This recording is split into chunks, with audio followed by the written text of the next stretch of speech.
All right, here we go, guys.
Hey everybody, it's LeakYou.com, and I'm sitting here with a very special person that I've gotten the honor to meet, Emmanual Thomas from Houston, Texas, and he's going to share with us, a part of his life, and it's something I think all of you should hear, and we're really just going to jump on into this. But I want to say that you lost a son. Your son name was Blake Thomas. Yes. And you have been very vocal about it. And that's how I discovered you on Facebook, watching your videos, and they really touched my heart, honestly. And I spent quite some time watching it before I even reached out to you. And I just want to say, first off, I'm really sorry about your loss and what you've been through. So I really appreciate you sitting down with me and talking about this. Who is Emmanual Thomas? Who is Emmanual Thomas? I want people to know who you are. You know that you are Blake's father.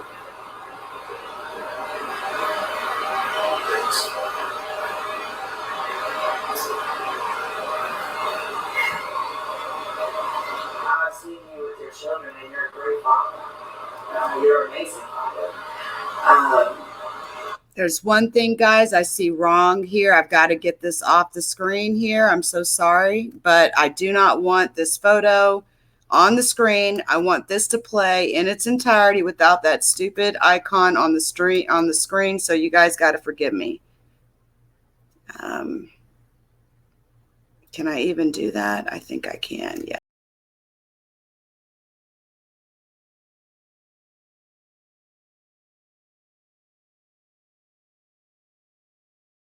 I have never seen anyone fight and talk and speak about losing a child the way I've seen it with you. And it touched my heart. And that's why I reached out to you, to talk to you. And you were willing to do it. And I'm really honored that you chose me. And I appreciate that. And I just want you to know that. And so you're Blake's father. The reason I say I'm Blake's father is because he was my first everything. He is my first everything. He taught me everything. And thank you for saying I'm your father based off what you've seen. Oh, I've seen it with my own eyes. That's why you see that. That's why you believe that. That's why it's because him that I am like that. Because he was my first teacher. He was my first teacher, you know. And I learned a hell of a lot from him. And that's how I learned to be there for them. You know, because I'm really sorry about your loss. I want you to know. Really, you know, I know people mean good when they say that. You know, we've been taught to say, hey, I'm sorry for your loss. How does it make you feel when someone says that? Okay. Because I gained a son. A lot of people live their whole lives and never have a child, and let alone the same that they are. There's so many women that want to have a daughter, and they want to see themselves again.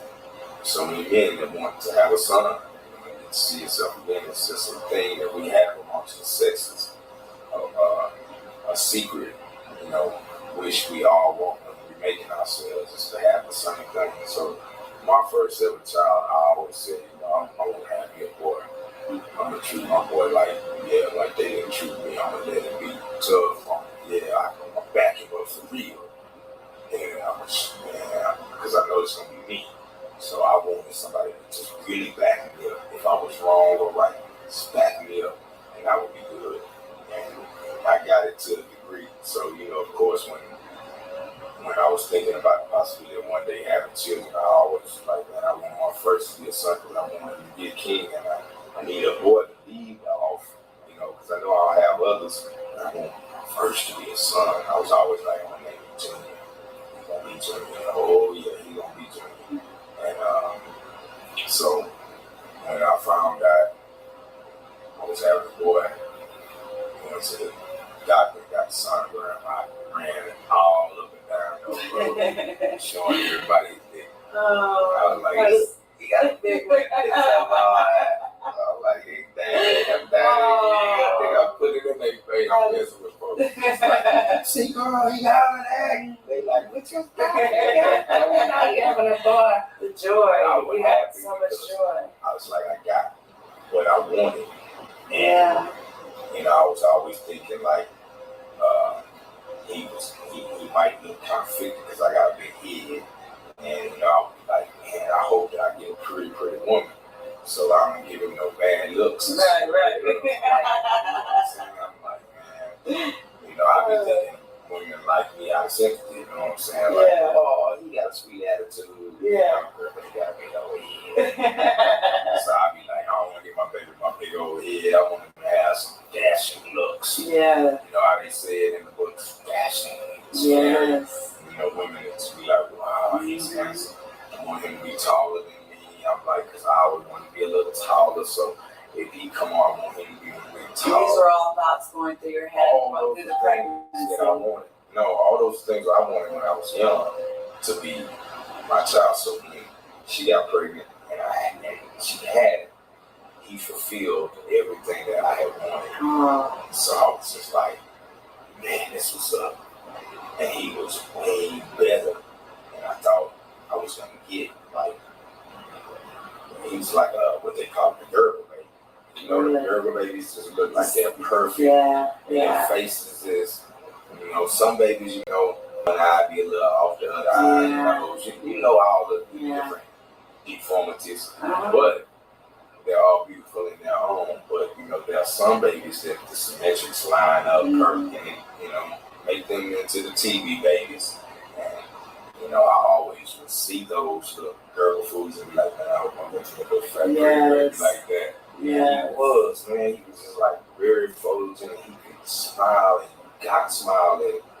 You got to smile and be like, what you got? What's funny? Oh my gosh. What was he like as a kid? And as a baby, he was just very strong and active. Like when I would come over in the afternoons, check on him, he just wanted to run and show me stuff. Yeah. You know, and his mama, you know, she be like, he need to stop all that running through this house. He don't listen. I'm like, oh, that mama, bro. Don't worry about it. And at night, at night he's supposed to go to sleep. She called me, hey, you need to come over here because this boy won't go to sleep. I come from out the good, come in the house, he see me, he ran to the room, come back in there. I sit down and he come in there. Come on, man, come on. Grab. Mama like, he want to show you the room. I'm like, I know what he want to do. What you want? Come on. And take me in his room. We'll play in the bed. Run back. Didn't hear. He's out there. That's perfect. Wow. He wasn't no crying baby. He wasn't no whining kid. He was like fun. Like, you don't even know. I've been gone all day. And you act like you just seen me. Yeah. You know, like you just happy. As soon as I come, she would walk down the street to the corner store and I'd be out there on the block with my own boys and I see them coming down the street and strolling. You know, everybody on the block knew who that was. They knew that was mine. So don't mess with him. Yeah. Don't mess with his mama or him. Mm-hmm. Don't bother them. They all knew this. That's how we kept it.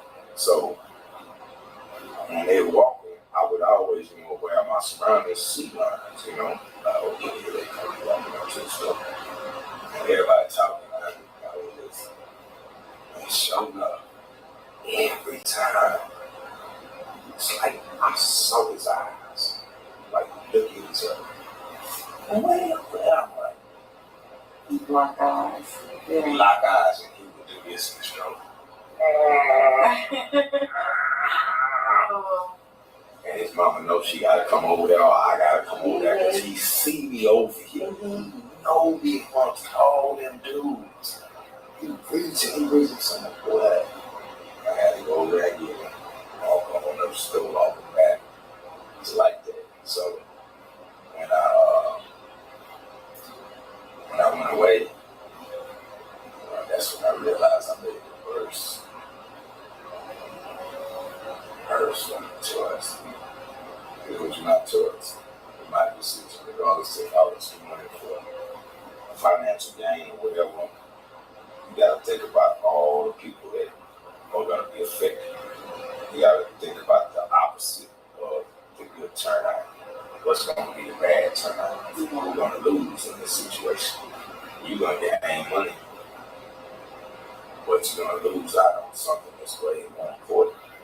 Life. Those little fucking moments of running in there. Those little moments of running in the room, running through the house, coming over. Me and his mama, we had this thing. I'd be like, man, you know I look mean. And you know I could just be looking at the sun. I could be happy. My happy face sometimes be just. Yeah. And a person that's just seeing me is thinking like, man, that dude is mad or something. He mean mugging. And I'm just like, what's wrong? And they like, so it's kind of like that cute thing, you know what I'm saying? My pop always like that. If everybody see my papa, he look like he always doing this. So I had that look. And so I know that babies reflect what you give them. And so I always knew that if a baby sees something, it's going to know what it is by what it's seeing. So if it sees a mean face, it's going to do the same thing. You know, if it sees yelling and all that, it's going to do the same thing. Yeah, absolutely. And so my rule with me and her, I will come and understand him. So we was going to treat him right. So I said, we'll never argue in front of him. That's like I will go to the rule. Never argue in front of him. If you need to talk, let's talk away from him. Because even if it's not an argument in a bad way, we might be just arguing over what type of clothes we're going to get into this conversation. If he sees my face and he gets it wrong and he thinks that I'm mad, then he's going to see the person I'm doing that to. He's going to see that he's going to think that I'm getting mad at you. And he will learn off of what I teach him that his dad is mad at his mom. Yeah. And he won't even really understand. So right now, he cover his mind. Don't even let him see that yet, because he's not understanding that your daddy look mean, but we over here talking about love. I just look like this. So until you understand, we're not gonna let him see that. I mean, if we do get mad at each other and we yell at him, none of that around him, Because if he hear me raise my voice, he's, you know, I want him to be loved. And I don't want him to hear that, you know, until he understands it. And one time I did it, I was talking to her and I was like, man, why you got him out here? Why do you even have him out here? Come on, man, you know he gotta be in the house. Mosquitoes will get on him or something like that. Come on, kid. And he heard me just raise my voice a little bit and he started crying. I was like, nah, man, it's all right. I'm not mad at her, man. No, you know, it's cool, it's cool. And he calmed back down. So that was something that I would keep. And that's what built him to always be smiling. Yeah, that's such a critical thing. You know, once he died, my daughter was in her mother's stomach. So when she came out, I was still going through it. And a lot of times I would be like this, you know, because I'm constantly thinking about it and I'd just be pissed off at everything that's happening and not happening. And so when the baby came out, I had to remember, like, man, her reflection, man, I gotta watch how I am. And sometimes we just sitting there. And she started looking. Everybody like, oh, that's your baby. I'm like, oh, don't frown. So I had to start like making myself be sweet. I couldn't like deal with the pain. I had to like, okay, but I felt like I was betraying him to not address it. But it's like, I know he understands, like, I can't cry right now, man, because I can't be mad. I can't show my anger. I gotta, like, hide it. Like, I had to hide him. Like, I had to hide our closeness. Because it'll affect other people. You know, jealousy is my wife, some comes to your daddy. It's supposed to be. Right. We got a world full of people that get mad at that stuff. Right. Hey, you get your dad. He's supposed to get your mom. She's supposed to. Even when you ain't cool, he should still love what he has. You know, come on, y'all gotta get out of that stuff because it's hurting our baby. I'm so glad you're I gotta hide my relationship with him. Yeah. But it was that. So another situation. And so I was like with her, you know, I gotta play. And I caught myself doing it. And when I saw her do that and they said that, I really had to, okay, baby. Okay, you know you my baby. You that baby. And she stopped frowning. That's why now she smiles. I tease her. Hey, her daddy girl. She's beautiful, by the way. She is beautiful. And yes, there is, I've seen Blake's baby photos, and his daughter literally looks just like Blake. It's uncanny. Because I wanted her to reflect love, I named her love and all that, so, you know, I had to do that. And that's one of the biggest reasons I'll be good, because it's like, I know secretly I got it back. Yeah.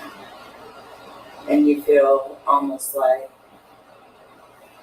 Blake is, it's like he's been born again. Yeah, I got him back. Yeah. And I got him better than I had it the first time. Yeah. You know, I had to give him up and now I get him back. And so now it's a sweeter version of it too, because I can kiss him, I can hug her, he only asks me.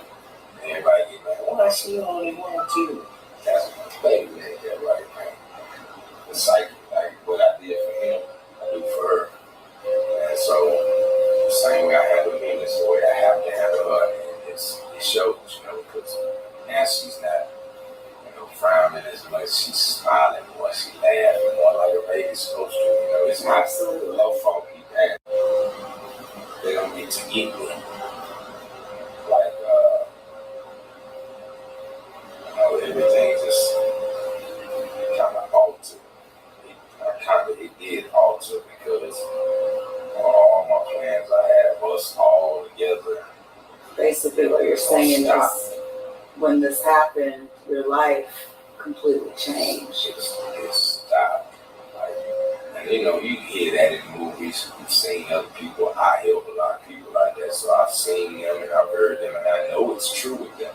I just never experienced it. Right. So I didn't have a reason to stop, Right. and I didn't have a reason to push myself through a stop. I could help others get through theirs with my condolence words, but that's it. But for me to experience it myself, when you really don't want to go, not that you don't want to live, I'll say as far as me, I didn't want to live because I felt like I failed him.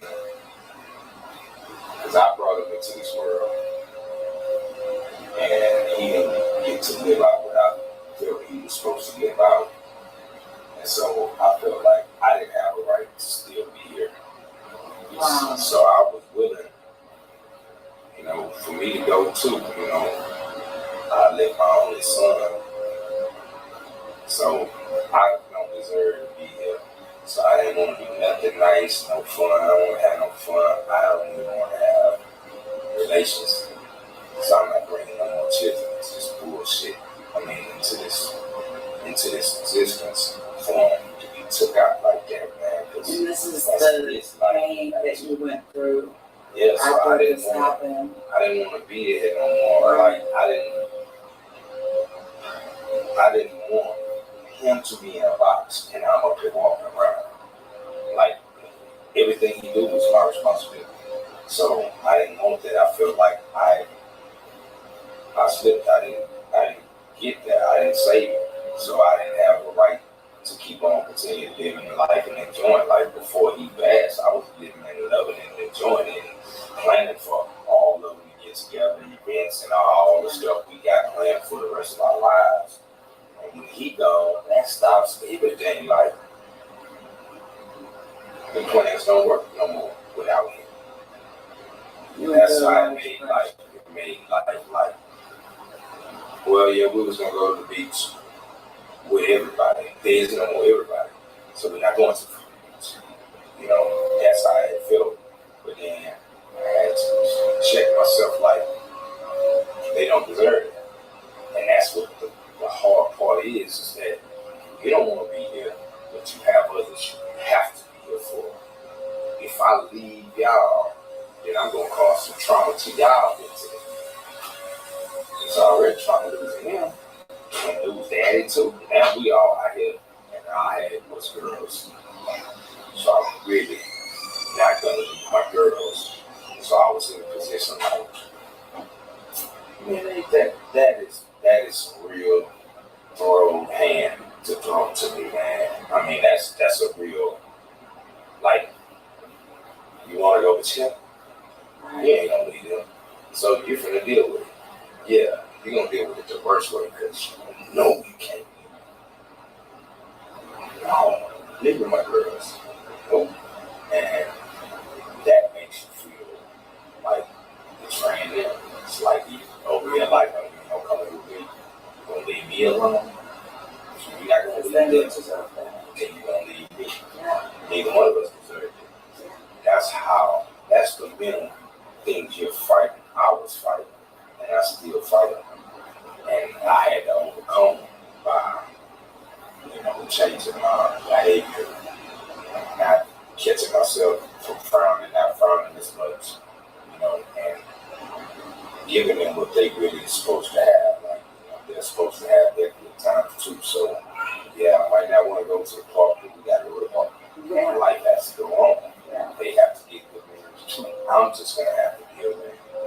And I'm going to have to deal with it so well that others don't see it. Because if they see it, it's going to reflect to them and they're going to feel bad and I'm feeling bad. So it's a lot of times they'll be like, hey, man, yes, let's live life. But I swear, how are you dealing with it? Thinking about it. How do you deal with that? How do you make that happen? How do you accomplish that? It's your responsibility. You brought this. And see, like I said, there wasn't a loss. I gained the son. I made the son. If he lived 8 minutes, 8 days, 8 years, a lot of people don't even get that. So those in cancer wards now, you see these babies dying, and they haven't even had a chance to play football. They hadn't had a chance to have a girlfriend and all that. You weigh that next to what they done. They had a long stretch, and I say this a lot, but it's real. If you ask anybody on the day that they're having a child, I can take your child in 20 days or 20 years. They choose 20 years. And when that 20 years come up, we would say, oh, 20 days was a whole lot now. Yeah. So I got 19 years past 20 days. I have to look at it as a win, because it is. I got to see myself. Yeah, he didn't go out in the fashion I would have wanted him to. I would want him to go out as an old man, see all of his grandkids and all like that, like anybody would want. But everybody don't get that. And I'm no different than nobody else. Others can't lose their children, and I'm just unable to lose mine. I'm capable of losing mine like anybody else. If they go through grief, I gotta go through grief too. And I realized after that happened, I thought about all the people in my life that had lost somebody. And I was like, oh man, how did you do that? Are you comfortable talking about the death of your son a little bit? Alright. Yeah, and the reason I am is because he can't talk for himself. So I have no choice. I have to speak everything that he just say. Think about it. You were in that brain. You knew everything that happened. You could telepathically communicate that you would want the person that you're reaching to tell the stuff. that's true. Don't leave nothing out. No, he's involved too. He's involved too. He's involved too. Because I know that my viewers that are watching this right now are thinking that. Take us back to the day that your son passed away. Well, it was a special day because November 5th is my mother's birthday. And this was her first grandchild.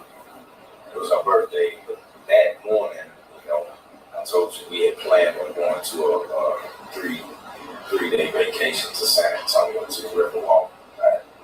As soon as I walked outside, I hit my stairs. I heard 2 gunshots. I remember looking in that direction.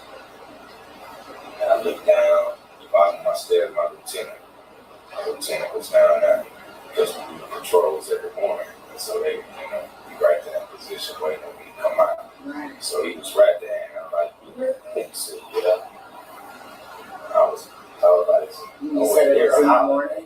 It was in the morning. It was about 9:50. It was right before 10 o'clock.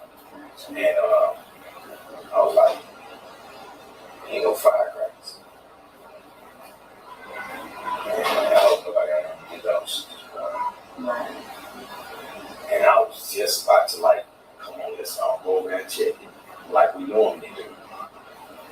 That day, I left it to my routine. I was like, I gotta go, man. You go check it out. Make sure it ain't nothing but nobody just playing what they doing. Make sure it ain't nothing like this. It is. Handle it right. After hearing that, and I told him to go, and I already had everything packed up. They came on downstairs. We all took off to San Antonio. So we went, and I turned my phone on so that nobody could call. So y'all wouldn't be bothered because people call me for all types of problems, and I'll help. And that'll lead into something. And I mean, You were going on vacation? I was on vacation. I was supposed to be. You're in San Antonio.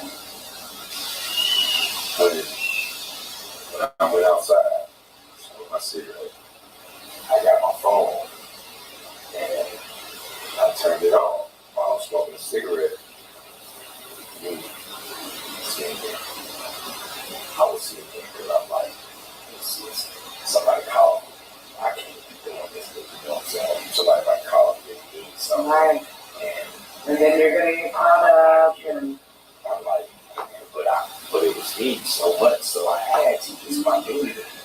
So I'm like, and first, as soon as the phone came back on, I'm like, and it's my son's fiance's mother. My son's fiance, her mother, and me. Tell them. Oh, wow. Wow. We all, Cookie, all of us. Wow. We all the same elementary, young Texas kids. Our kids were going to make us kids. Our kids in their life crazy. And love each other. And so when I thought I would love my race, I thought I would lie. His daddy was like, and you never think that happens in a big city. You know, it happens in the country a lot. In the city. Hard because I was around. That's it. I was gravitating to each other. Wow. Our love is made it way more special than we knew each other. Like, yeah, I know, but crazy. Good. So we was interacting. Whenever they have problems, you know, we would talk about their problems to not get into their problems. You know what I'm saying? Like, hey, you gotta stay out there. You gotta make sure they know how to have it for them, not for us. Yeah, we being parents to our children who are coming together and about to start life for real. Parents are supposed to come. The father and mother of the bride is supposed to be in there with the father and mother of the groom. Y'all supposed to help them get through life by what y'all know. So me and her, we would chop it up all the time. She's like, what's going on? Man, they doing this, they doing that. Oh, okay, all right. You know, I put my text messages out of the phone I found my son asked, and I showed everybody text messages. You know, one of them, he said, I might have Venture come get you. That's her. That's his fiance's mother name. I might have Venture come get you. They came to the family, and many things we all did together. So she was the first one to call, and it threw me off. I'm thinking she called me about the stuff we talk about, like what they're doing and all that. She called me when they're getting into it and all that. So this time she was like, Johnson, what kind you doing? Have you talked to Blake? And I was like, no, man. So what, did you just see like a bunch of missed calls from her? No, I didn't see nothing. What I'm saying, as soon as the phone came on, like, finally comes up, it was a phone call coming. Got it. And I was like, is that true? I was like, yeah. So, she's like, Emmanuel, have you talked to Blake? And I was like, no, man, I'm with my baby. Because she always was like, hell, hey, that's crazy. And he ain't crazy, you know. You need to get out there and get it. Yeah. I'm going to get it. So I'm thinking there's another one in the car. Right. You know what I'm saying? I'm like, oh, man, what my boy did now was out there.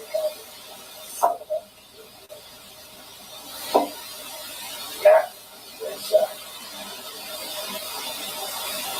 Not yet in the hospital.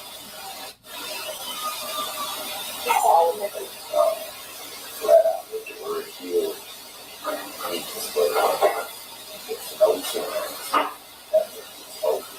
It's over. That. You can't do shit. What you say, done. You had. They didn't call me sick. My baby's at the hospital on life support. And the baby is out of heal. You made him get through that. He came. Yeah, we would have baby. I'm saying it's guaranteed like squad left. My baby squad left there. I heard the sound.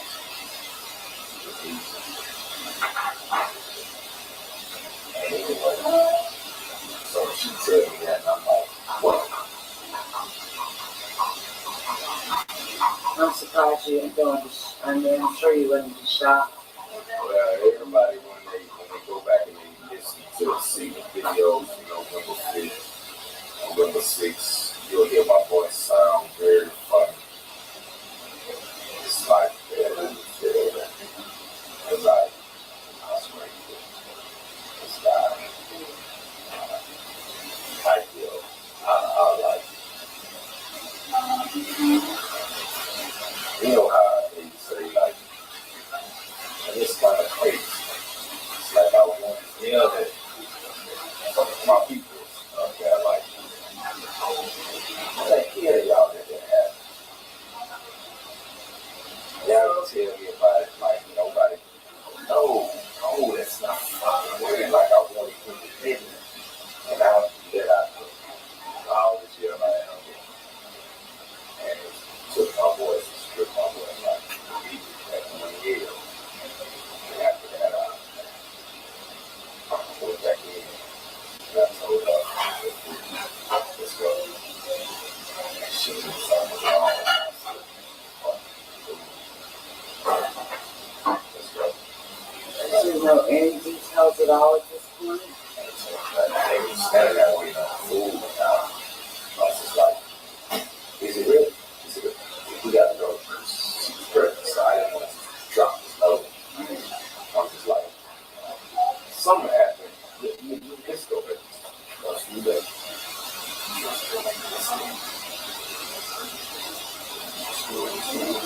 They got food.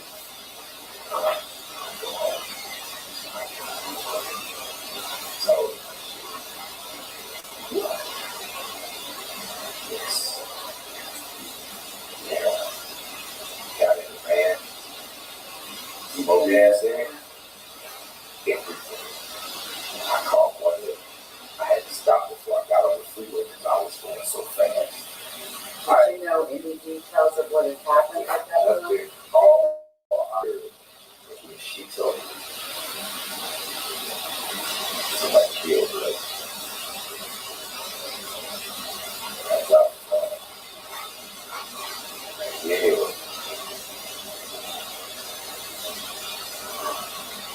And I got up.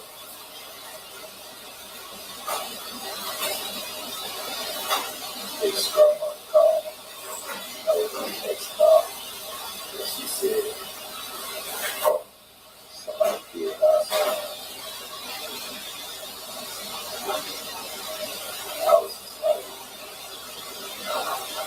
I looked at her.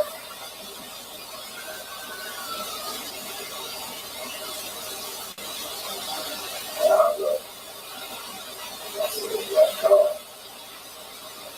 And I called Quanell.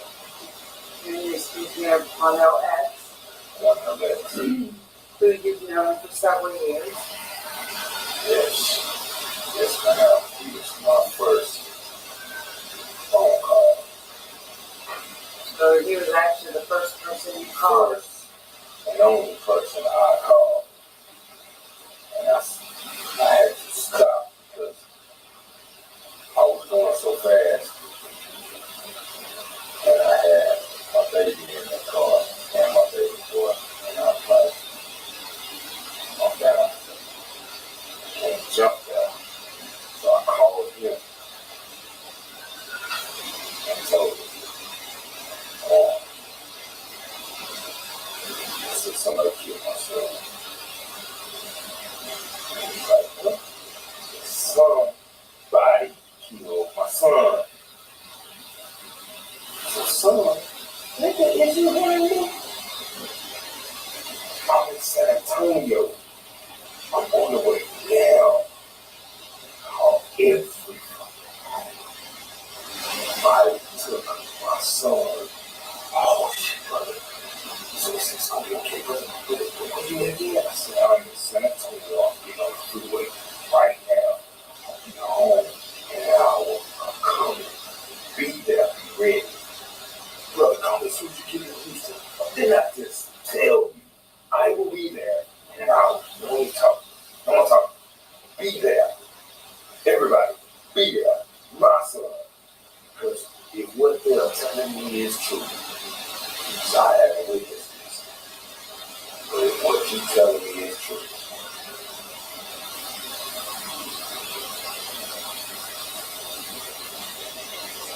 so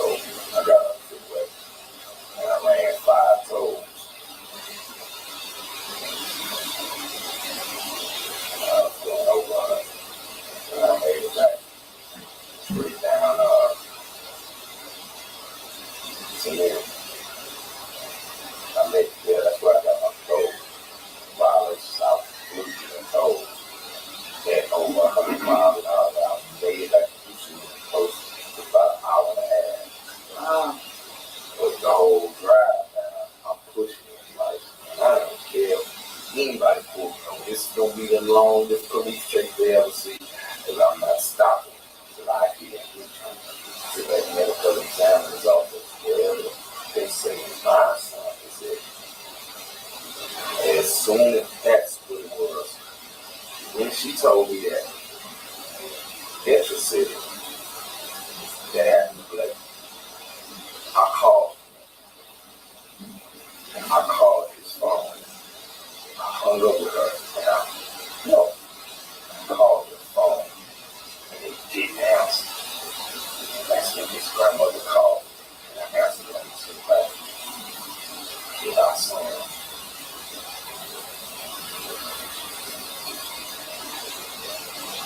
That's when I did it. I had to see it because those are good things that happen. That's a call. I called him, and then his grandma called. And that's when all the other phone calls started coming in. All it's going to take a few minutes after you turn the phone for a bunch of the old messages. Everybody been called. My lieutenant been called. Trying to tell me, this is your boy.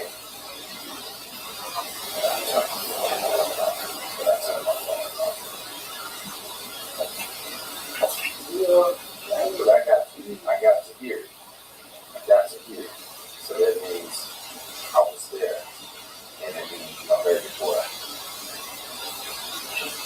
came to me, father. But I called Quanell and he was like, I'm ready to get up ready. I got him down on the way down on that two-way ride going over 100. It's when my other family members started calling. So I made a text. When I was out of town, I was too far away. And I didn't know, like, what did happen? What? All my family members said, because they got him on fucking Instagram. They got it everywhere, because they said it's Blake. They said Blake is a Blake. I'm like, I don't know yet. I don't fucking know. I just think, like, where are you at? I'm like, fuck. I'm like, it's not supposed to be. Me to go, I should have just, and I should have just done it. Like, you got with the people that helps people. So deal with that. That's what I do. I'm not leaving that. I'm going to be here for people. Yeah.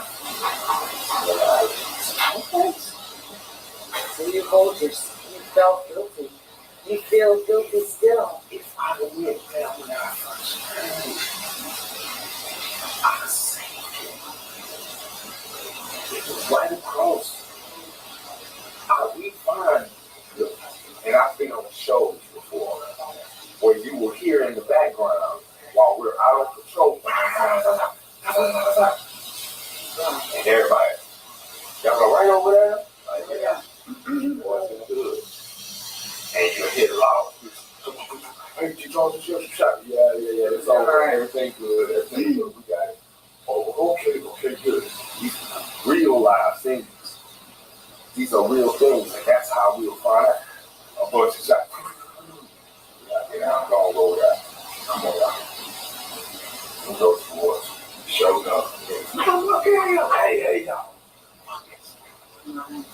That's the only way, you can do it. You run up to it, stop up before it gets to there. When you realize it's when we get there, it's too late. You know what I'm saying? That's what we try to do, stop the problem before it gets that day, I would have went right back to it. I knew where it was coming from in life. Yeah.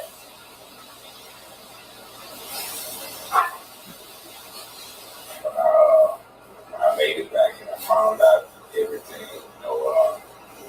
Basically the guy got caught on camera, but they were not able to pick him up, and they didn't try to pick him up later. But the guy came over to the apartments, and my son was with his friend, and his friend was coming to meet the guy. My son was supposed to, be with his own boy, and we got over there. Whatever happened between the friend and the boy that killed my son in the car led to my son being killed. outside of the car. He was just the person's there with you. His friend and the guy were in the car, they were having a problem. And the problem spilled over to my son outside of the car. And that's why, when I found out that the guy shot my son twice, 2 times is overkill. You know when you shoot. It ain't an accidental shot, it ain't a self-defense shot. Self-defense shot is one shot in the car. Please stay away from 2 shots in a specific area of partnership. And they shot him in his chest twice from the car. And it took him 9 months. I kept calling, trying to talk to the detective right now. In his house recorded. I was asking him like the information he was telling me that wasn't real. So they were caught on camera. Yeah, the little dude, but they caught me. Right. And did they know a name? Yeah, his friend told me I was here to meet Brian. I found him at his friend. He told me, well, the friend lied first and said he was there to meet this white dude named Travis. Mm-hmm. And this guy shows up. Gotcha.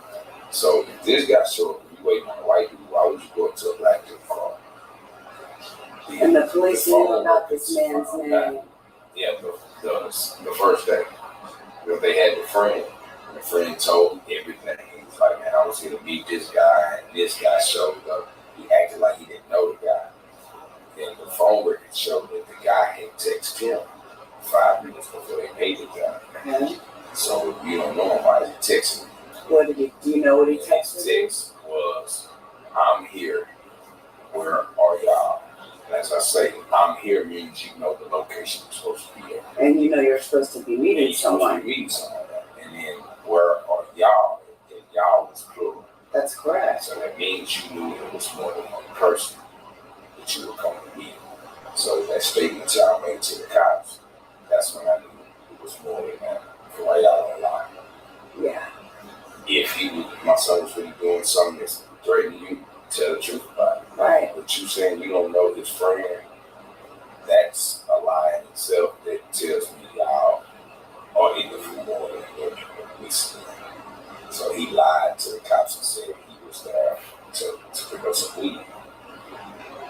And when you say drugs of any kind in a situation that make the laws not work on the case. You're so absolutely correct about And that. so by throwing that out there as the reason for them being there, they were like, well, it's not a part of the case. So how they disrespected him, left him out there. Well, when I got into it, I found out it was more to it. That's when I kept pressing the issue. Like, hey, there's more to it. Y'all can present this evidence. And then you said they left him out there and disrespected 5 him. hours uncovered. The insects, everything infested his body. The sun beating down on him. And the reason he was uncovered is because the people that were out there, once he got shot while he was there, they tried to help him. They turned him over, took his shirt off. There was a nurse just getting off of her shift. And she brought her breathing machine, a portable breathing machine she has out there. And she put it on him. And they had him stable. And they say, the cops showed up and told him to back away, step away from him. And they said they all got mad, because they saw him pass away. They saw him, bleed out. Nobody was there to help, pressure, none of that. And it was ironic because on his birthday, I do a little memorial at that spot. And the day I was out there for his birthday, this Hispanic dude pulled up and he was like, hey man, I saw your interview on the news last year after this happened. He's like, it's his birthday, right? I was like, yeah, he was like, yeah, man. That haunts me, man, because I was the one that was helping. I was a Hispanic dude. And I was like, he was like, man, we tried out when he was gone. And they, he told me everything. I had my Facebook video right here showing me my little memorial celebration. And he just pulled up. He said, I know it was you. I know it was you. He said, because it haunts me the same way it's haunting me. Like,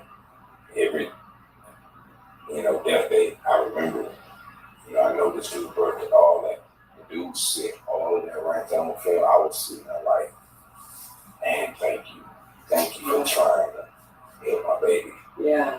You know, I didn't get to speak to y'all because they put me on property. You know, but thank you for trying to trying to keep life in my baby, man. It was just amazing how it came to me. I couldn't go on the property, but it came to me like that. And so when your son was killed there and they banned you from the property. Right, because the night that he got killed, I was out there. I was checking out the whole scene and, you know, waiting to speak to people. And I had spoken to a lot of the people that had helped, and they let me know, you know, the things I didn't know about it. And then the fake ass security guards, the fake security, fake cops came on the scene and put me on the property because they didn't like, you know, my disposition as being a strong black man. I ain't strong, I'm angry. You know, like, makes me wonder where were they when all this was happening with their son. And see, that was their problem because there is a guard shack right at the front. Yeah.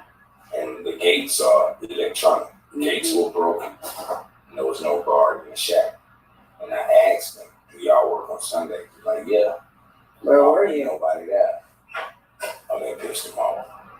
You really can't. Well, when you at your job, man. Because if the kids had saw y'all there, they wouldn't have did that. Right. Nobody goes where the law said to do. That's right. They run from it.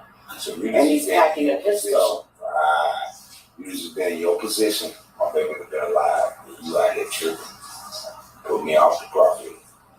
That's why all my interviews have been outside. That's why celebration, everything has been outside the property. Because I can't go on there.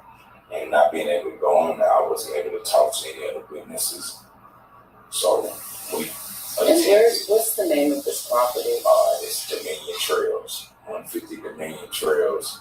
Dominion Trails, shame on you.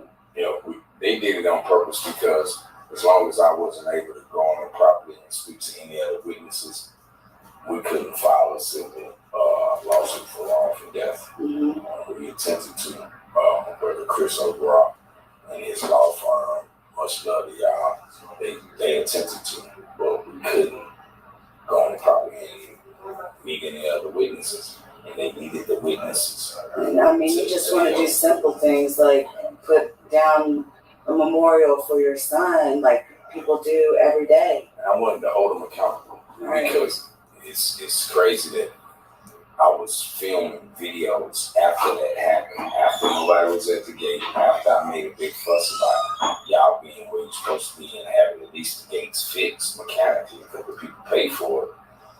I would go on and I would film. Nothing been fixed. Guards still right there. Wow. Even if we'd have rolled through today, I'd have been able to show you because Sundays I ride through that's my day for it. So, you know, before we met up this morning, I rode through the gates, no security, nothing. And these people pay for it, so, you know, I took it to city council and I'm like, you know, y'all need to do something with these apartments. They having the tenants any kind of way. And they're taking up residents in the city. These are taxpayers that they violate. They did that. And they don't like you when you tell them what they're supposed to do. And you know what they're supposed to do. And you demand it, or they don't like that. When you make them work for you, but they do work for you. That's right. And, you know, they all were just like, well, we can't do anything. It's jurisdiction. As I told you, the sheriffs work with the police. The police work with the sheriffs. If it was one of y'all people, y'all would work together. That's right. So don't do that, man. Do this, man, for everybody. Ignore me as they do a lot. So, you know. You said for 9 months you hounded this detective. Yeah, I called him, and, you know, as I told him on there, I'm like, dude, I'm recording you. You should be recording me, but I'm recording you. I know everything you told me. And he was getting that attitude with me, like being mad. Like you were annoying him. I was. At one point in time, he was like, well, Mr. Thomas, there's nothing else I can do to make you happy. So, you know, I was like, so what? That means you done? What you gonna hang up on me? I'm pissing you off. I said, it ain't about making me happy. It's about you doing your job. You just do the job. Things will go good because it's not a situation for anything to be happy about. My son dead, man. And it's your job. We pay you. to find out the truth of the situation. You're telling me, because all he kept telling me, well, I think, I don't give a fuck about what you think. Yeah. Tell me what really happened. And we have science that will prove what really happened. Use that as your evidence. Take that in there. Well, you know, if they take it in there and they deny it, they'll bring it up again. He just walks scot-free. I said, man, I'm willing to take that risk. What was so special about this guy that they wouldn't arrest him? I don't know, but this young man was able to, and this is the crazy thing, y'all. He was on probation when he killed my son. Oh, wow. So he's already been in the system. On felony probation. Felony probation. He knew he had messed up in life before, and they gave him a chance. And one of the major rules to being on probation is you can't have a gun. Right. So there could be no situation where you have a gun in self-defense. Right. You're just supposed to get killed. That's how it is, because you're a felon. You're on probation. You're not supposed to have a weapon. That's correct. That's one of the stipulations. So when he left the house that morning with the gun, he had complete knowledge of what a gun does that he's not supposed to have. He was following his rules. He did not have a gun to shoot my son. That's right. He damn sure wasn't going to beat him up. So, you know, as I told the officers, he was violating from the beginning. Yes. That should have been an immediate arrest. Violation of probation. Yes. Hold him on that. If you can't get him on the murder yet, hold him on that, because he has violated. If this is his car in these apartments that y'all have found, it ain't supposed to be there. And you got these people saying he's the one. He's at least a suspect. At least make him a suspect. 9 months. I got on that man's nerves. And I know he purposely put it out because I was recording. And one time he told me, well, I've already sent the case off. All right. You did? Yeah, it's gone. I said, who'd you send it to? Melvin Patrick. I said, all right. I called Melvin Patrick. Hey, what's up, man? I'm the one over this case you got. I don't got no case. Oh, my goodness. I think. Well, what you gonna do, man? Well, I gotta wait on the detective to turn in. I say, now see, now somebody's bullshitting me. One of y'all are bullshitting me. One of y'all are playing with me because he's saying he gave it to you. You're saying you didn't talk to him. Who should I trust? I don't trust any one of y'all now. Wow. He done made it to where I can't trust you if you are telling the truth. Right. So he was like, Mr. Thomas, what do you want? Just tell me the truth. I want you to do what you're supposed to do. Do your job. Yeah. I don't want nothing personal from you. Care about y'all personally. Do your job. That's what I want you to do. That's what I'm calling you for. All right, I'm going to do it. All right, y'all put me off again. Watch what happens. So I went over here and I went to Quanell. When they saw I was calling Quanell, somebody rerouted me to them. Oh, wow. And nobody, I'm like, what's up, man? What's wrong with you? What you want? We're going to do whatever you want. Oh, really? I want you to file this case, man. Right. 9 months ago, you should have filed so we can find out if this dude did that and get him off the street. He done had 9 months to body more people. Think he's not going to do it if he already know that he can get his life took away. That's it. For the one he did already, he has to pay for it. That's right. He's desperate. So, and when one tried to hit, he was like, okay, well, you know, if I bring the evidence, I haven't heard it. Take the evidence. I'm willing to deal with it. If he walked, cool. If Zippers is taking the evidence, he took it. The grand jury came back with a true bill. Wow. First degree murder, one under capital. And the only reason it wasn't capital is because they had not yet got the evidence. To prove that he premeditated it. Money. And somebody paid this young man to bring my son over. That's where they take the murder. Do you think that they were targeting him? Yeah, I think, and that's why I say think. You know, don't have solid proof all the way, but I think based off of what I have, it's like, you know, set my son up, murdered, like, paid them to bring him over there for this young man to kill him. And that's what the young man did. And while he was on probation, he did it. While he was on probation, he found out who it was he did that to, and I'm relentless. So he went back to the judge and asked his judge to take him off of probation and send him to California because he's getting death threats. And because the guy he killed, he didn't know that his father knows everybody. And the judge did get him off of probation and sent him to California. So first off, he's on probation, felony. He's suspected of the murder of your son. And the judge releases him off probation and lets him go to California. Not transferred to probation. He released him. Crime. Meaning, you're done. You're a free man. So, unbelievable. California. He hid out. He had been hiding there. Ironically, I was playing the Django soundtrack when I was out there. And it's a song on that. Who did that to you? It said I chased him all the way to California. I played that the first day. That's my baby.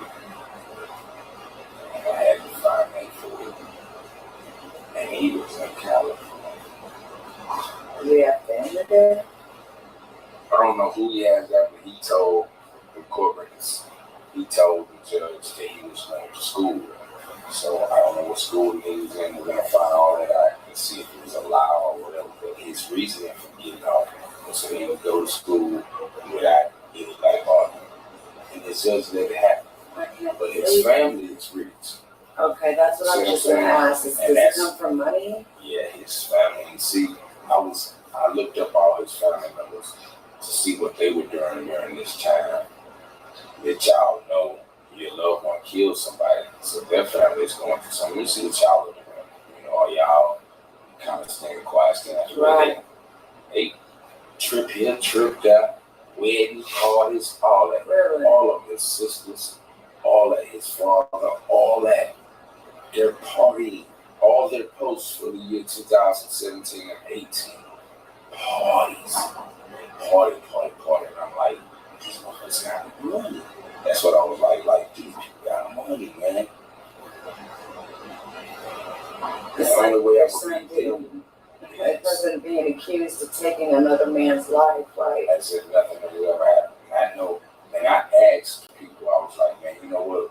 I wanna do something that hasn't been done before. I want me and his daddy to sit down. Yeah. And I want you to apologize for what your son did to mine. I would do it for you. Yeah. People need to do better. Parents need to be held accountable. Yeah. You let that kid. I made mine. Mine never took your baby's life. Right. Yours took mine. So since he ain't gonna apologize, you need to. You're responsible for bringing him on this planet. Right. You took my baby. No. I offered that, but people that could have made it happen didn't do it. He was arrested. The man.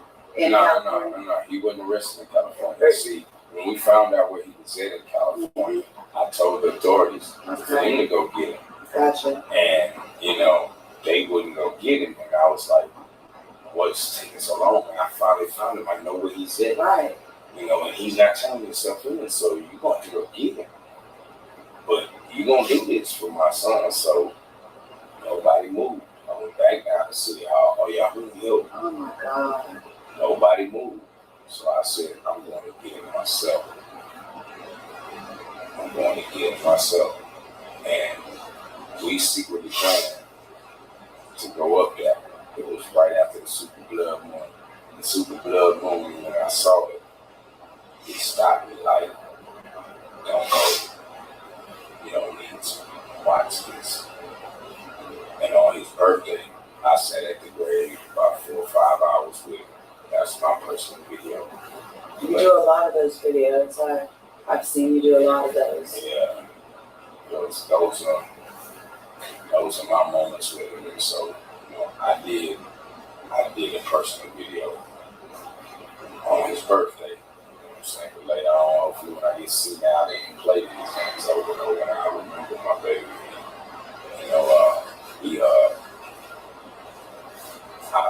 I didn't do no live or nothing. Like, I didn't show nobody live. You know what I'm saying? I didn't do a live. I didn't show nobody video. It was just me and his home. I lit him up a fat cigar and all that. Put it in the ground for him. And we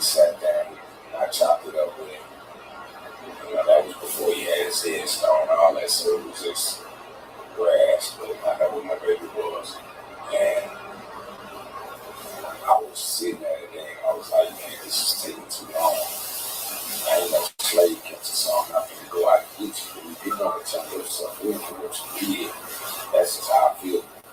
And that's how I see it from the beginning. And I said, man, I need a sign, man, because I'm getting restless. And I'm going to go get it. If I go get it, it's not going to turn out like I need it to turn out. I need help. I need somebody to help me, man. Y'all going to do it. I'm not going to be able to handle that. You know? So, and I don't wish that on him or his mama. You know, right. You know what I'm saying? So I don't want to be the one that caused it. But I know if smirk at me wrong, I don't know what my body will do. And I'm still bound to the laws of the human body. So I respect them. And I don't respect the emotions. Cause you to do anything, and you have to be careful about that. Don't put yourself in that temptation. And so, you know, I was begging them, and they would not find a suit. I'm just gonna go. And I was out there with him. Sure enough, the super blood was coming. And when I was out there, I stood outside that night and I looked at it. It caught my attention. And my neighbors was like, "Hey man, you all right?" I was like, "I got my sign." I'm like, "What sign?" I'm like, "Y'all know my son got killed." Yeah. I'm like, "We ain't found the killer." And like, yeah. I said, "Y'all remember this, mark my words. This super blood moon is my son. It's telling you, my son killer is about to do what I asked. He's gonna turn himself in, like turn himself in, even everybody else around. He don't turn himself in. His grandmother, yeah. This is a case you don't never get out. But nobody doing that. You just tell him, I said, watch. And 4 days later, about 3 days after the blood, 4 days after the blood, I got a call. The district attorney, and I've been calling them so much because the district attorney changed like 4 times. I'll met each one of them as they change. "Oh, it's a new one. How you doing? I'm such and such. Yeah, that's my son. And this is the case. And yeah, you need to get on top of it." Do any of them know about you when they changed? Like, did they, one district attorney who left tell the next one that came in about you? Because I had to retell the whole thing. They like, what? And I'm like, "They tell my friend." And they're like, "Okay, well, here's it. This is what happened." I don't care. I'll tell you over and over and over again because you're not going to get tired of telling you what happened to him because it's not going to change. It happened. It's not going to change. There ain't going to be no time ever where it took back. So he turned himself in. And he turned himself in. They called me and they told me first. But they told me if he turned himself in, we're going to call him. Because somebody called me before and was like, "Hey, the guy turned himself in." And I was like, "What?" Are you going to say his name? Yeah, Brian Green. They were like, Brian Green. Brian Alfonso Adonis Green. They said, "Brian turned himself in or he's in custody." And I was like, "What?" And the whole family started cheering. I was like, "Yeah, I'll calm down. We don't got no proof for this. They just said something." And I called the district attorney. "Is this man in custody?" She's like, "No." Like, "I promise you, I'm going to call you as soon as any agency pick this dude up." We owned it. They were getting tired of me coming to City Hall. Calling all the people. And so I was like, all right. Sure enough, I thank them. Because they called me first and told me, "Mr. Thomas, Brian Alfonso Adonis Green has just walked into the sheriff's building downtown Houston with his attorney." Which he had means that from the beginning. So he wasn't talking. So have they been able to even interrogate him? When we found his car the second day, and when they found his car, they had his car impounded. Wow. They never released it back to him. They called him and told him, "Hey man, we have this car, it's yours. Right. We need to talk to you about murder." He had his attorney call, and the attorney called the detective and told him, "If you have any questions, talk to me." And how old is this young man? At that time, he was 20. Now he's 22. So what job would he have to hire an attorney? Thank you. His family has money. Exactly. And that's why I was trying to combat money. Yeah. Like, okay, well, shit, I'll do it. I'm an investigator. I'll find out everything, but I couldn't beat their money. So that's something you lawyer, baby. Really? His lawyer, now watch this. His lawyer, some Nipsey Hussle shit. His lawyer is a former judge in Harris County, Mark Christopher Carter. Just left office in January of this year. Everybody knows I was very, very strong. Oh my God. Vote. So I got a lot of people voted out of their offices. I promoted it hard, like co-vote, whoever y'all want to He has relationships and connections. He was a judge during the time this man is running. He's on the bench in Harris County. He leaves the bench January. He's his attorney in February. An old judge of our town, and he comes in and guess what he did? My client would like to turn himself in. Yes, I'll take that $40,000 bond. Wow. How do you get him a bond? He could just turn himself in. That was 7 months ago we finally got a charge on him. And 9 months before that when he did the crime. Dude, we're going on 2 years. That ain't turning yourself in. You didn't just do it. Now, I'm thankful that you did it. Yeah. At some point in time, you didn't just do it as soon as we said that. So you don't need no sympathy. You're not supposed to get a bond. But, as I told him with the Maleah Davis, the legal things, if they had not got a bond, they showed that they were in. That's correct, yes. Or if they said it too high, yeah, it did show that you're, you know. I'm like, so what was his bond? $40,000. It was for murder. For murder. First degree murder. Usually that's enough bond. And you've been gone so long. Yeah. Well, they did that and I was like, they don't give him a bond. He couldn't make bond. So that's when I went to the bond. You know, Harris County Bond company building. And everybody could see my video. I was standing outside. Like, I wish he would come out. They did. But if he's in that building, I'm outside this building. And I've already told you to turn yourself into your safety. If you think you're going to come out here, you're not. Now, because y'all do some real wrong stuff. My son was doing a wrong job. Y'all took his life. And I know it's on his money. I'm going to find out. But they gave him the bond. He didn't make it. Of course, he stayed in that. He's still in that to this day. Even though they lowered his bond from $40,000 to $30,000. Wow. So it's where actually petition the court and got it. His lawyer is a former judge in Harris County. He knows everybody. He got mad too, so I know that dude costs a lot of money. He just do it pro bono. This dude has very high accolades. Wow. In the black community, did all this great stuff. Is he a black lawyer? Black man. He's a former judge. This is the thing, and that's why I was on these prosecutors. I was like, look, we gotta talk. We gotta, get this together. We gotta find out everything. Because, dude, do you know who his lawyer is? One of y'all old judges. He knows everything. You gotta know everything to beat this case. I'm not gonna have this dude walk out. I don't know if I can handle that.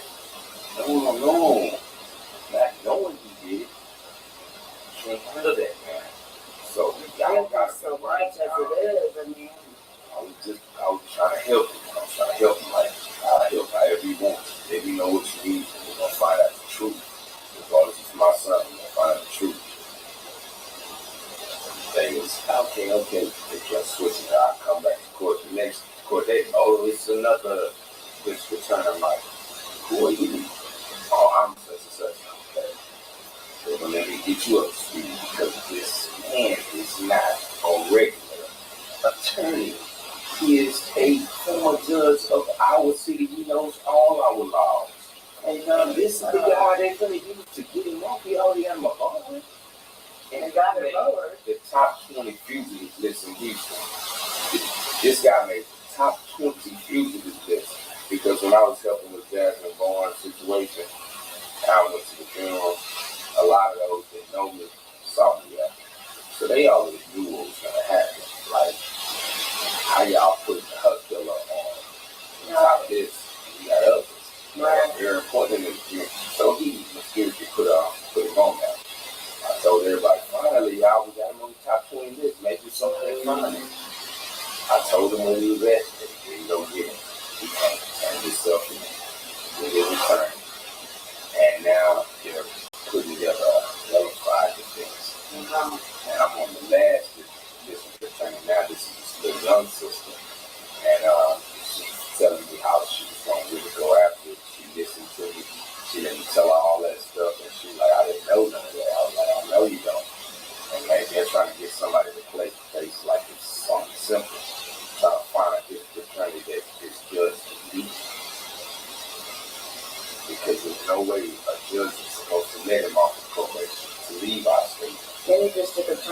in this case needs to seriously get ready for a big fight. A big fight, man. Because he's going to, this person's going to know every trick in the book. They were friends and favors everywhere, all over. On top of the fact of the legal knowledge he has on how to do things and how he would have ruled in a case. And how to throw something at a judge. Yes. And then the whole year that he was running, I'm like, if he'd have got caught, who would have been able to turn it in? Right. It's like somebody took him and hid him until this man got out, so that this man could be his attorney. And if you got a former judge as your attorney, I wonder if there's a connection there. That's what we're going to find out. Now, two broke that story for me. The other one is letting me know that the judge had signed out on this dude. I was like, what?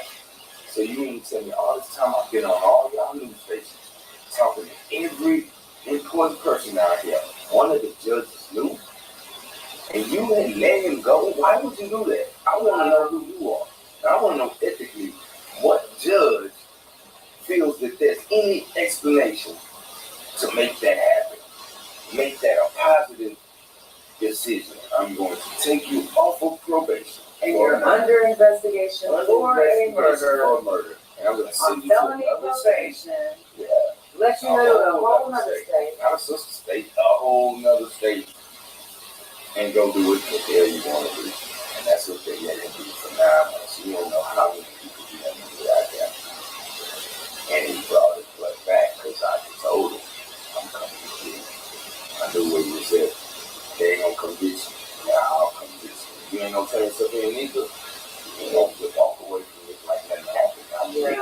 So I was coming, and I see the blood moving thing, and I told my neighbors that, and they thought I was crazy. Sure enough, 3 days later, they told me, and everybody was tripping like, for real? And I was like, yeah, but they gave me my bond. So, you know, it's like we get something good, but then it's another thing. Always a setback. And I'm ready for them all. So I'm like, all right, cool. He ain't gonna make it. I told y'all he was gonna bond. I told y'all he was gonna turn himself in. And I'm telling y'all now, he ain't gonna make it. You're not gonna bond out. You're gonna fight that case from in there. You've been out here for 2 years. That was enough time. Now you'll fight it for me now. Everything will come out. So September, we finally got a trial date set. What's the trial date? It's for September 20th. And that's actually when trial would start? Actually, right. We went through all the preliminary discovering of the evidence. They've given him everything. He's given him everything. They all have had time to see it. And he's pled not guilty. Yeah. He's not guilty. But this is the thing, September 20th, you know, that's the start. That's the official start. When a lot of people didn't notice, it doesn't happen as fast for a lot of people. Even though it's been 2 years, that's a long time to people. That's actually fast. Yeah, you're right. It is. And they tell you, man, like, a lot of people don't get a trial date. That's right. They sit in jail sometimes 4 or 5 years before they go on. So, you know, it's a blessing. It's moving. But I've had to just really press it. But there's also an advantage for the defense in doing that. What do you mean? If the defense, and I don't know if that's the case, time pass by. the more the time passes by, the more information comes out. Yeah. So you push it through faster because you're obligated to, you know, a speedy trial. And sometimes there's a reason you want a speedy trial when you're a defendant. Right. Because you cannot be, double jeopardy cannot be attached. And that's what I was feeling that was going on. And that probably is what they were doing. And that's why we needed that picture. And you need an excellent district attorney. that's why when I came off, and you know, I have so many posts where I've asked the public. In my opinion, there should be two of them working together. For this case, absolutely. This is so big, and the defense is how powerful. Right. Y'all need, and that's why they become involved. Because my plea would be to her, I need you on. Why don't you plead to her? You the head district attorney. They have brought a judge in. Kim Disrespected this city by giving one of the top 20 most wanted fugitives bond. And even though the law allows that, we know morally that's not right. For us to waste so many resources in finding this dude, and then none of the authorities were able to find him. So all those resources is gone out the window. To find out that one of your judges let him go, sent him away to do Lord knows what in another state, violate other people's families possibly, and then when he gets back, you let him even think he could get out, and he has a judge, a former judge, who was a judge when he committed the crime, is now his defense attorney, and you're gonna put any DA on it. A new DA, no, you need your best because he's coming with the best. And my son needs the best because he's the product of the city. You are to represent the citizens of the city. This is someone who committed a crime against a citizen of the city. So I need the best citizen attorney in the city, and that should be the head DA. So I don't know. I haven't looked it up yet. I don't know if the head DAs can actually prosecute a case. But they got senior DAs in there. Right. They got senior DAs in there. On it. They supposed to be like, hold on, let me get this one over. You don't just put a newbie on it. Put anybody in there. No. And it has to be newbies because these people are not doing the proper steps. Yeah. Like y'all supposed to be talking to us. Yeah. You're supposed to be finding out what I know because I might know some evidence that changes the whole case. Yep. If I can prove to you that they were paid for this, that changes this whole and that makes it capital murder. That's right. Right. And that changes the whole sentencing and all of that. That's right. And but if you don't do that, you'll never know that. Yes. So what they're basically telling me is you're gonna have to pick which one you want. Either his friend who set him up, come on, or the one who killed him. Both. We gotta use one. No. And they're saying we gotta use one to get the other. Because right now the only witness is your son's friend. If your son's friend is the one who set him up, we can't use him to get the one who did killed. So that's a horrible position. And then me, I'll tell you, I just didn't tell you, I told you straight up, he was friend. Yeah. That's a lot of people wouldn't understand that. Yeah, what you did to my son, that's over. You did that. I was the person who brought my baby to him. The person who played with my baby as his partner, as someone he could trust. We played That's the deal. Yeah. That's why. And this is the truth. This is a real truth. A lot of people might not understand it, but they will in their right time. I ain't mad at white folks for putting us in chains. I'm mad at people who sold to them. My own. That's my enemy. It's because my own are the only ones that can sell me off. We didn't go on no boat by choice. And they didn't come in no jungles on their own. No. One of us sold the other. It's well known that it did happen, and even after they left enslavement, they went back and enslaved people in Liberia. Because how you gonna get mad at somebody for getting a deal? Mm-hmm. That's just some real stuff. Like, if you go tell somebody right now, I'll give you this whole apartment for $3, they're gonna take it. Mm-hmm. Are they wrong for it? Are they gonna go across the street, pay $3,000 for that apartment when they're selling it over for $3? Anybody would take it. Right. You need to get mad at the one who sold it, because the one who sold it was the people we trusted. Yeah. And those are the people that you have to hold accountable when they misuse your trust, because your trust is trust. You keep it up. My baby gave his life and trusted his friend. You did a more horrible crime than him, because you brought him to you. You brought your own friend to his death. And then lied to the police. Like he is responsible for his own death. He told the cops, because they found a gun out there. He told the cops, my friend Blake had it. And Blake the only one that's dead, he can't tell. That's right. He had it. The cops were like, oh, okay. I told him, did you check his hands? I don't know. We checked my son's hands because that gun been shot. So check And that that gun been aggressive. That's why they labeled my son as a victim of crime. So there's no rescue. My son's fingerprints was not on that gun. My son didn't have that gun. He didn't bring The that. gun was on the passenger side. So if he's dead over on the driver's side, he couldn't have shot nobody. No. He shot the window out on the driver's side, but the bullet, the trajectory takes it from this side to that side. And it'll go out, but on the window out. So that means the shot had to come from this side. That's simple. That's why I was like, why y'all ignoring all this stuff? Why y'all handling my son's case like it ain't this easy and solvable? Why y'all doing that to me? Because I leave the community? Because I do stuff and shut me up? Because I don't get this. Anybody's case like this, it'll be open and shut. Yeah. And as long as much as I do these cases for other people, you're not going to do my son's case wrong. Why are y'all doing that? It ain't nothing I can do. I'm screaming to everybody. I've been around so many important people telling me the case. Man, please somebody help me. I don't get why they're doing this. They won't even charge him. They won't even go pick him up. Now they're going to let him out. Now they're going to get a good attorneys. They're not doing nothing. They won't work with me. I don't get this. It's like y'all trying to throw his death away. Like it's over.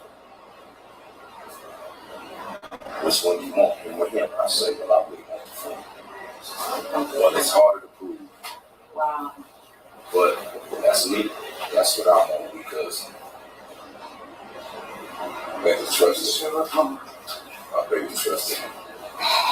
I'm not the only people that can get you. How long was he friends with the guy?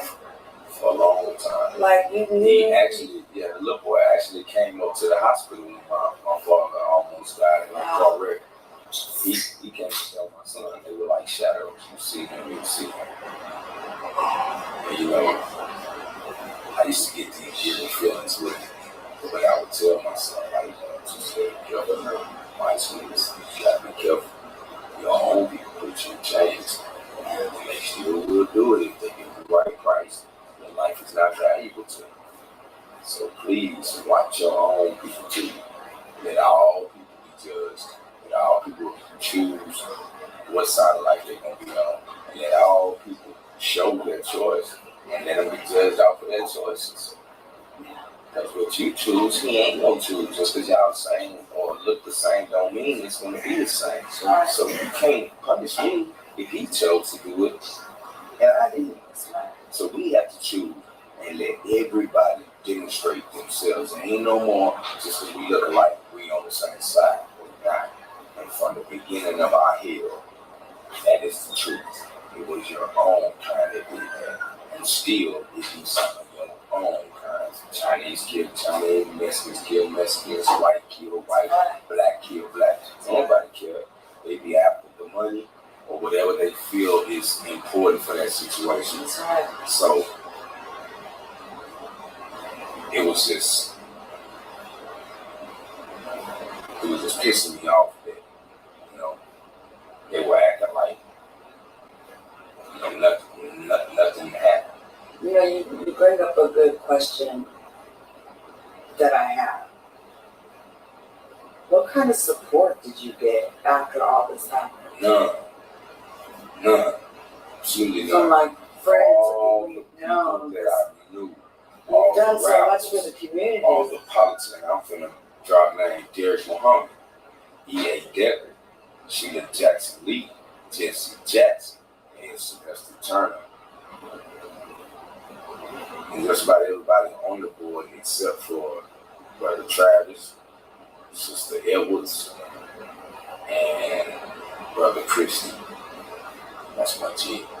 That man, that Colonel Sanders looking brother, when I heard our story up there, he was dead in his pocket right there.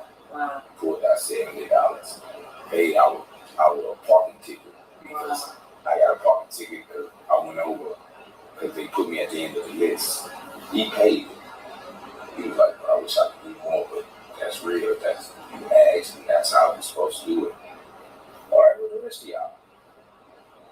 Y'all only got to do it. Y'all You can tell know some of others. these people for years. Yes, they know me personally. I gave all of my sons obituary like I gave you. Each one of them got it personally from me. This is him, this is story, please help me. I said, can you help me legally?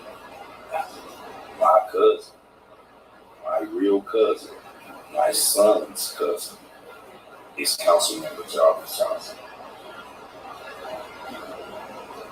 They looked at my feeds from this past weekend, our Thomas family reunion. We showed a lot of our pictures. Yeah. And I did a video to show it. Look on those pictures again. Look on those pictures again, and you see us all at the family reunion next to NRG. And he came. He was right there next to my grandma and dad, y'all. He wasn't a politician. He came to school's honor. He's our cousin of the Syrian nation, Jarvis Johnson. And I've called his office, his secretary, know me. I said, would you please tell him it's his cousin? And this little boy who's dead is his cousin. His cousin. Jarvis, your cousin. I need you to say something to the world now to give me some help. That's all you gotta do. This your little cousin. This your little cousin who met you at the family reunion and liked you because you had on suits. Wow. This is your little cousin, man. Can you please call me? Oh, he's out of town. But when he get back, he said he's gonna do this. I'm waiting on him to call. Still ain't heard from him, bro. Family, right? So, asked him. That's big his office. He out there getting awards. Oh, he going out of town. They giving him this award. I'm like, I heard about that. I mean, still, would just these people even speak on it? That they wouldn't even say anything. Rodney Ellis, the county commissioner, talked to his office many times. They would not put him on the phone with me. Would not, for some reason, it seemed like they won't give him the message. He ain't said nothing back neither. And I ain't talking about 1 or 2 messages, baby. It's been 2 years. I get on people's nerves. I call daily. That's why I couldn't work. I couldn't do a lot of stuff because phone calls take up hours. And you have to tell the story over and over again to catch their attention to see that it's important. Hours. Start at 7 in the morning by the time I look up say that night. I mean, we've been going all day. No time, right? Just in one little setting. This is the reality. So I had to do that. And I gave everybody opportunities. Slim Thug, Paul Wall, all type of people. I kept running into them. Willie Deep, all these people I was running into. I had already done many things in the community before. But after my son passed, I was going in front of these people and asking them for help. Yeah, we'll do this, we'll do that. And I'm waiting.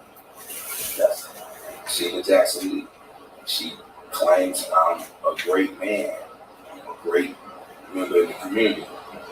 My son got killed. Good man. Nothing. My little cousin gets killed. And the cameras is on it. So she gets a flag in his arm, flew across the state capitol. Wow. I'm like, and I protected you at his funeral. I'm like, so who are y'all picking and choosing to give honors to, man? Because I don't get it. This man is a high schooler, finna go to college, get out of his life, did everything right, never had an interaction with the laws. None of that. You know how they lie and say that we as black men can't make good kids that don't follow in their footsteps? Well, my baby didn't never go to jail.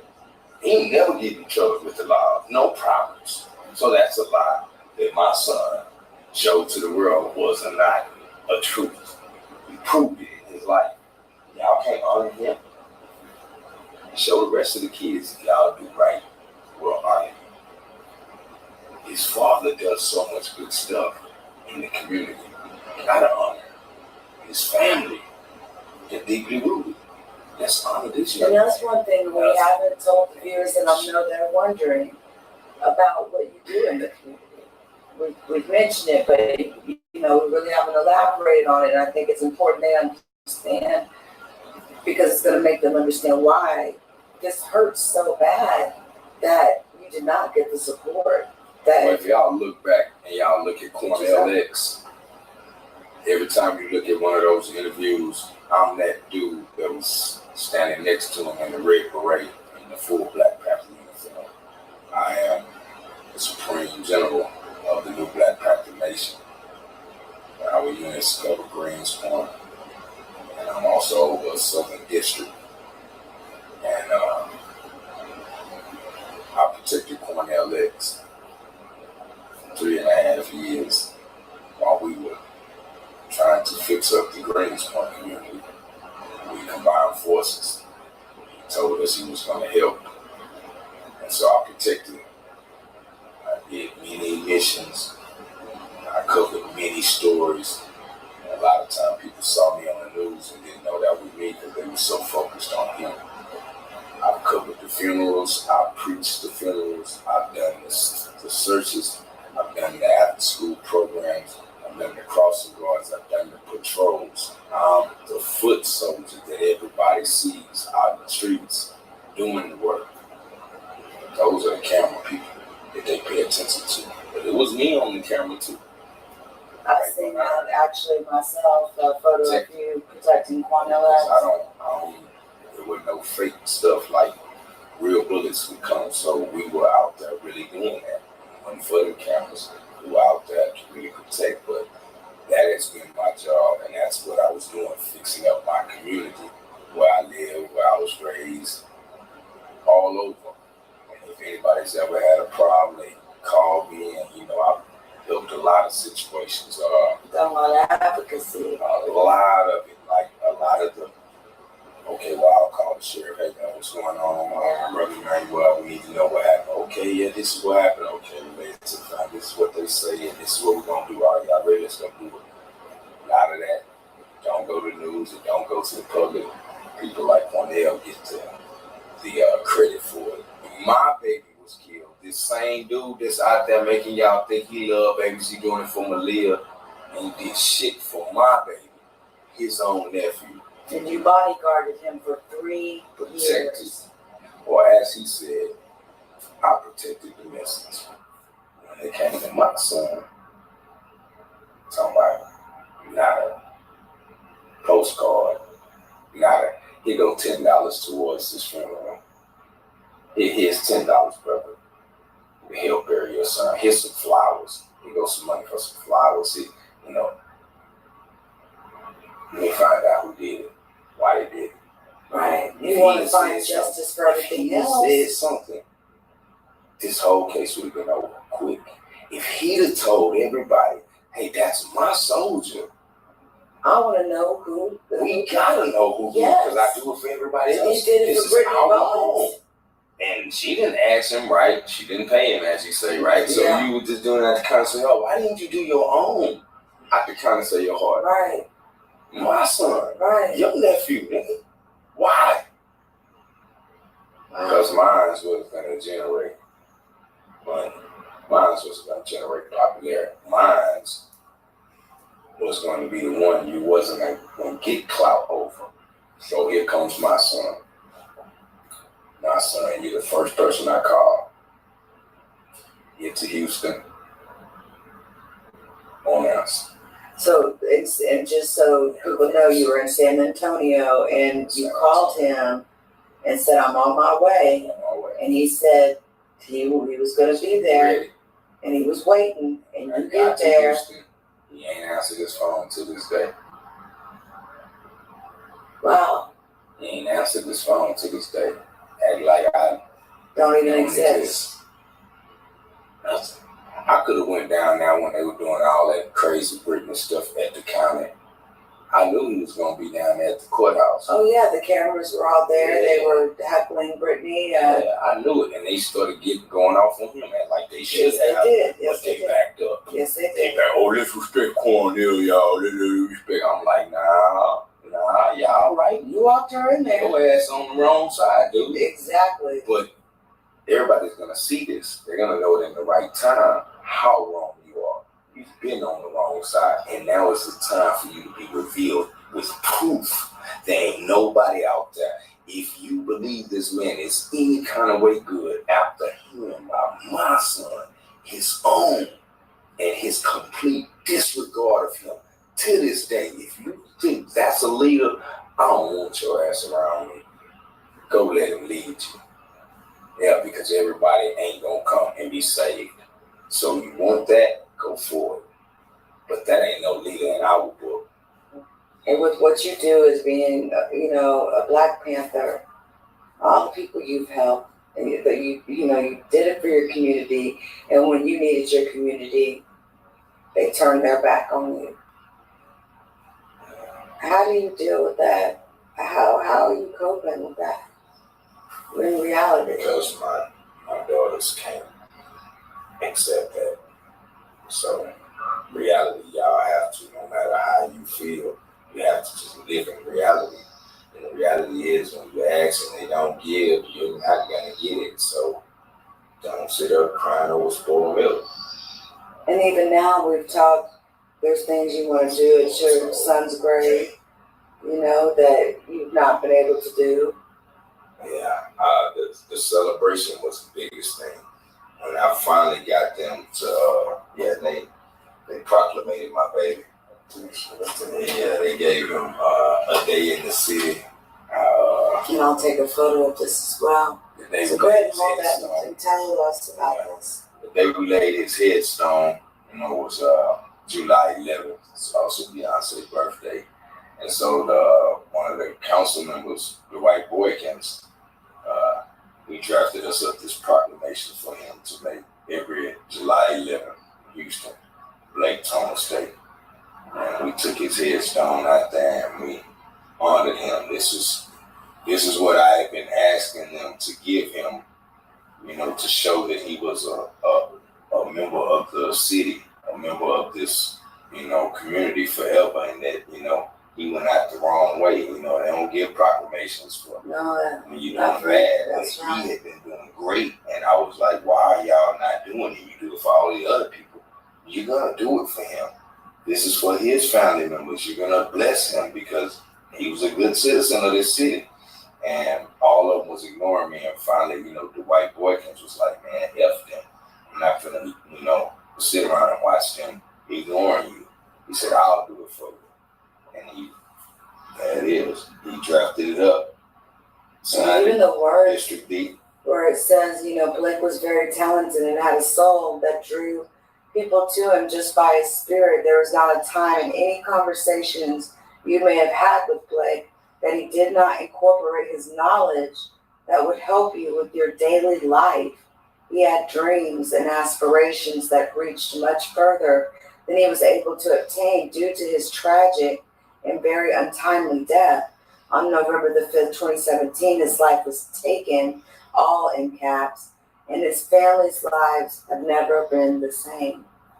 Blake will be greatly missed by his parents, Emmanuel Thomas and Quanell, along with Theory family, the Dixon family, Thomas family, and Allen family.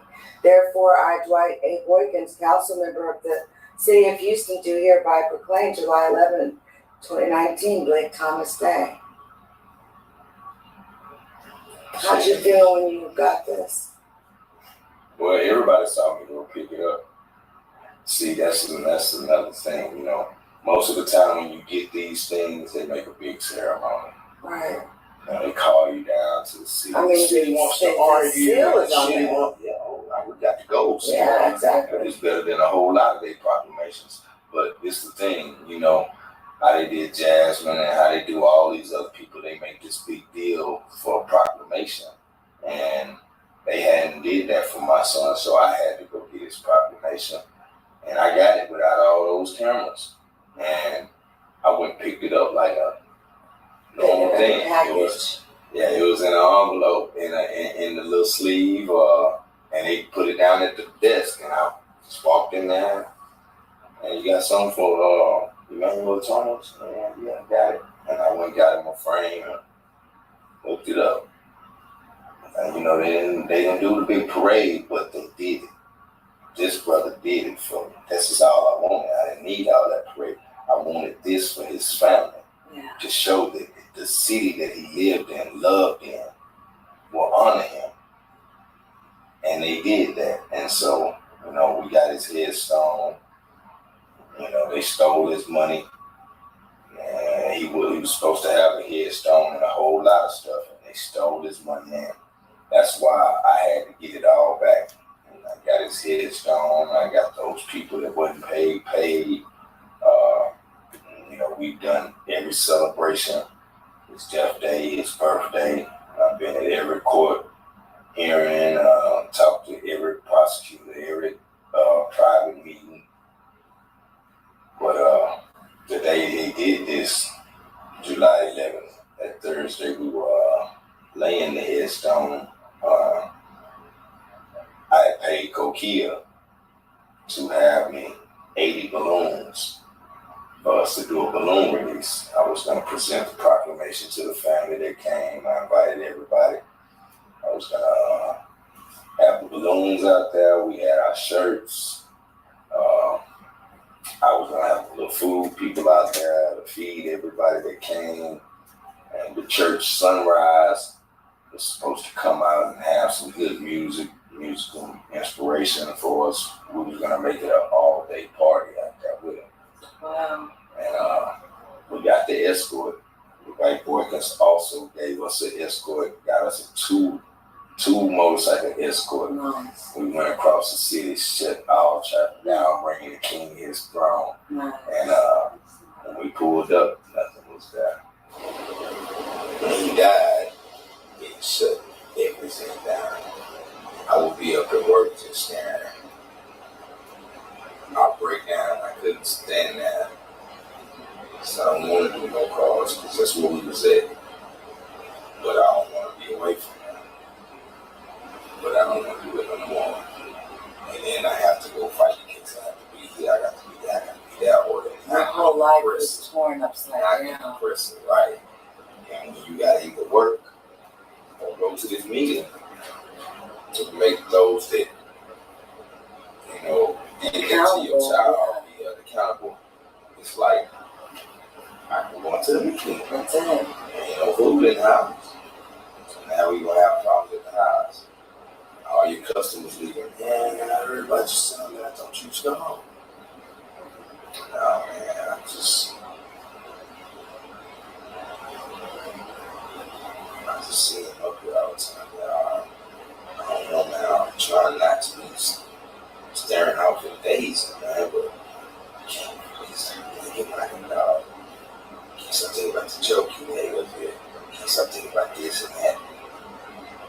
And I'm not gonna do your call. Like, we just daydreaming, man. So I'm like, man, you know what? I just need to get over this. I need to just move on. I can just get my girls and maybe I can just sit with them. You know, we can all talk. I can hold them and they can hold me and we can all cry. Maybe it'll be better, but I can't stop. Can't do that. I can't afford it. Can't afford no weekend, no hotel. Can't afford no plane ticket, round trip like that. To go where? Where are they at? To go to Wisconsin. You were just going to go to Wisconsin to see your daughters for a week. Either them come down here or me go up there. That's all I want. That's it. That's it. Just for 5 days. And that's what's on my GoFundMe. I asked everybody for money for that specific purpose of me and my daughters therapeutic together because this was an experience for them too. See, right, their brother buried. They were not able to be at the funeral. They have not even addressed the issue that their oldest is gone. So I was like, well, at least when we do it, can we at least be together? I mean, y'all just help me at least get them down here and we can just have us. We need that. We need to stand at the grave. We need to all talk about it. We can't just hold it in. Because I don't know how they're going to respond. But I can't do it myself. And I need others that can to help me. Fucking help because it's money. Hey, my man asked you for $10 and you give him a prayer. That ain't what he asked for. Oh, well, you don't need it. Why the fuck did I ask for it? That's what people need to understand. It takes a lot. So many people are like, I ain't asking for nothing, I ain't begging for nothing. They'll just go take it or whatever. Hey, call me a phone, whatever. I'm going to ask. And if you say yeah, I'll be thankful. If you say no, I'm not going to be mad at you. But I'm just Don't ignore me. That's all you got to do. That's my thing. Don't ignore me. Say no. Right. But don't ignore me like you don't know me. Or don't trip like, oh, you just want some money. Can't you just hear what I said? Did you see what happened November 5th? Is this fake? I ain't asked y'all to send me no damn Disney World. I said I just want to see my daughters. I need them to cry. I need to cry. That's it. And yeah, it costs a few dollars, but come on, man. Everybody, if you put this in now, it'll be enough for it won't hurt none of y'all. We're not asking all y'all, each one of y'all, you can send me $1,000, you can send me, no, that's for pennies. And I've been asking for a year and a half, and nobody seems to want to do it. And I'm barely keeping myself afloat, fighting this case and taking care of everything, and this newborn baby. Emotionally, financially, it's just shaking. You're connected with people that have thousands of followers. And they would not do it. They could share that on their Instagram. It doesn't cost them anything. At all. It takes less than a second to share something on Instagram. And I don't understand why people that are famous are so stingy with their social media. What better reason would you have to share someone's post than someone you know's child that has passed away? Really? Right. I mean, is that what this is all about? Is how stingy we can be with our social media? I'm on this motherfucker in the rain. I done bust my damn van. I done bust it up. I can't pull it there for driving. I'm watering it down everywhere. I noticed that today. It's over. I noticed that today. The thing is over. I'm still dealing with it. So I gotta get it. So every day it's a constant. Take care of my family. Take care of him. Take care of my family. Take care of him. Going. Don't sleep. Go. Because I can't miss nothing. We just got it in. To scrape up that. We had to leave that. Time was up. So we came up with it. Just enough to get into this place. So we like, alright, I gotta get back on work. But we're getting closer and closer to the finality of this situation. Finally got the trial date, September, so we know by November 5th. We'll know what's going on. We know how much time we got. If he's gonna plead not guilty and we'll know the finish of it. yeah. Everything will start September 20th. You know, a month at the longest. I ain't never seen a trial go a month, but a month at the longest, it will all be done. So by his next decade coming up November 5th.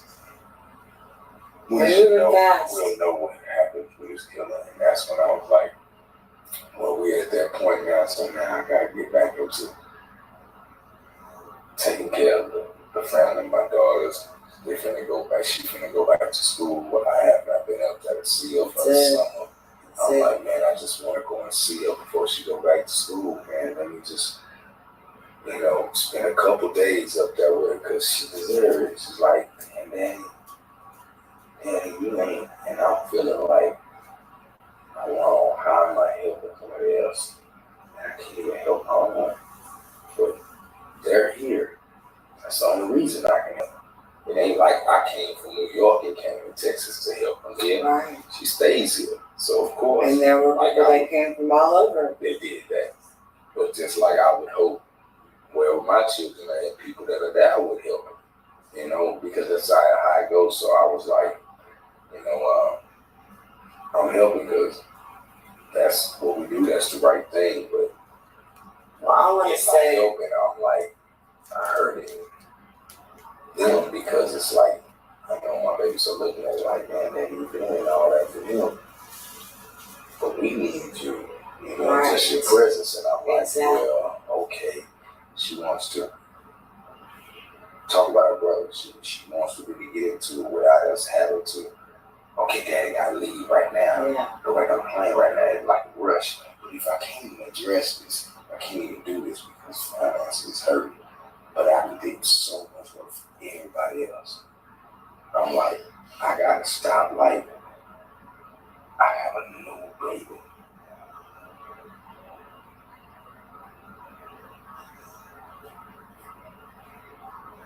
But as long as, just honestly, as long as she's here, that keep me going. Because I know when I'm out there, I'm doing this for her. And I know when I'm done, even with my pennies, I'm gonna bring my pennies home to her. And she make it work because Dad, she love her daddy. So I get to hold her, you know, everything we work for, you know, like, but still, they're having a suffer. And this is true. This is something, and I'm saying to spinal person, this is what death brings out. I was saying this earlier. They have to suffer what somebody else did. Had that boy hadn't did that to my son, I wouldn't be like I am right now. And I'm damn sure be different to my daughters. We wouldn't have to be going through more therapy. I wouldn't have to need to go up there. So, you know, it's just everything would have been different. But it's not, it's a life altering thing. There's still so much to talk about. And this ain't gonna be done all in one show. You know me, I'm gonna take certain topics and I'm gonna make this like a series, like with your own playlist. And I think people are going to have questions. And you know, I know that there's more for us to talk about as far as some things we talked about today. I want to say this first off, and I know my followers are going to be saying this in the comments. I appreciate you even talking to me about such a sensitive topic and being able to open up to me and talk about it with me and as open as you have. For that, I really thank you and appreciate you, and I respect that. Again, I know that people say this, but I really am sorry about what happened to your son. And if there's anything I can do to help with this case, to expose anything that comes along, to put the news out there, you already know all you got to do is call me. Yeah. Oh, well, I'm not done. I know you will. I'm not done. That's what I'm There's saying. a funeral director I want to find. Oh, we going. Oh, yeah, we going. And we still got to talk about that. And, you know, so I've got to come back down. I know, that's what I'm saying. We literally, when I say to y'all, me and Emmanuel have been talking all day, okay? What time is it? Was it 2 a.m, maybe? I don't know. It's late. And my car's it's 3 o'clock in the morning, 3:06. And my car's having issues. So I guess it kind of like everything happens for a reason. When I tell you that we have been sitting here talking all day, all night, this family fed me. I'm going to sleep here on an airbed. They're going to let me get some rest before I hit the road. Can't let her leave like that. I mean, that. Can't let your queen go out like that. I'm not letting it happen, man. She's going to get her good now, brother. And my husband appreciates that. You know, but we're not going to send her out there tired and stuff. We done fed her and got her feeling good. It was straight Southern hospitality. All day long. Love, this is our sister, so she got treated like that. So I ain't going to let her go out and fall asleep on the road, or like I told her, anything can happen like that. She'll be going out in the morning, and there's enough queens in here. They looking out for her. Yeah. They clicked up in here, so we're gonna send off in the morning safe and rested, and we go back up to that D-town. It's the right thing. I mean, look forward to the return. Oh, the return's gonna happen, and we've been talking all day, and we are. I just feel like only halfway done with the story. There's so much more to talk about. We was gonna go more in depth, but like I was telling my sis, like it's been so much stuff. Yeah. I can't imagine how you have to keep on telling this over and over. And so I hope people will look at these videos so he doesn't have to do that. And, buy the book when the book comes out regarding this whole experience, which I will be promoting. And many of my blogging friends will be promoting it as well. I mean, I see a man that is hurting, and I'm going to give my own commentary, and I do that alone, but I can say that to you in front of you. And I see a man that is really fought for his son. And I wish we had more fathers like you, man. I do, I really do. I really do. And I appreciate you. I'm a product of greatness because I'm imitating what I saw. I'm a product of the learned behavior. And so since I have great men in my life that imitate it, I have to do the same for others. And I'm saying that to say, so many times they say that we don't exist, but we do. And it's so many people. I wanted to say everybody, but I can't say everybody. But it's so many people. They think about it. They had a good granddaddy, a good uncle, a good postman, good preacher, a good coach. It was some man out there that was good. So we have to show them that they still exist. Yeah. They exist, but sometimes they carry a lot of weight with them. Yeah. And you'll be seeing them smiling, not knowing. But there's a lot of pain on the inside. It's just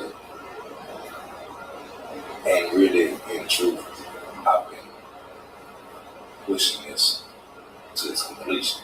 And I feel like I can't push it yet until it's all done and the completion of it. This trial is done and the sentence is done. And I get to say what I need to say tonight. Then, maybe. Oh no, I know if I'm here, then I can go home because there's work to be done. What was done to him, he will be held accountable for it. And we'll honor him the rest of our life. That's it. That's how it can be done in these situations. And the truth. And I've never seen a more dedicated father than you have in my life. I mean, it's just amazing to me. I've never seen anyone like you. Ever. It's just amazing to me. It's like stuff that I would do if it was my child. But you just got a certain way about you where you just ain't gonna, you're not gonna take no bull crap. You ain't trying to hear that. This, that, and that's, I mean, I'm the same way. But it's just, we don't have many men that are like that. And it's so refreshing to sit here and witness this. Although it's not refreshing to witness it in the situation that it's happening. But you can apply those good traits that you got in other areas in your life. Which you already do, I can tell.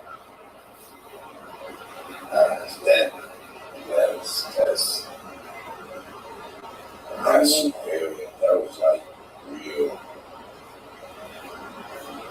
good to hear those statements. So I be wishing he would, like I wished somebody would one day say it in front of him like, you're a good dude. So he could hear. I know he knew it, but I wanted him to hear it from somebody else that chose to say it on their own. But too many people start doing shit when it's too late. They give you all that stuff when it's too late. They'll say those type of things. And it's like, I don't mean no disrespect. Like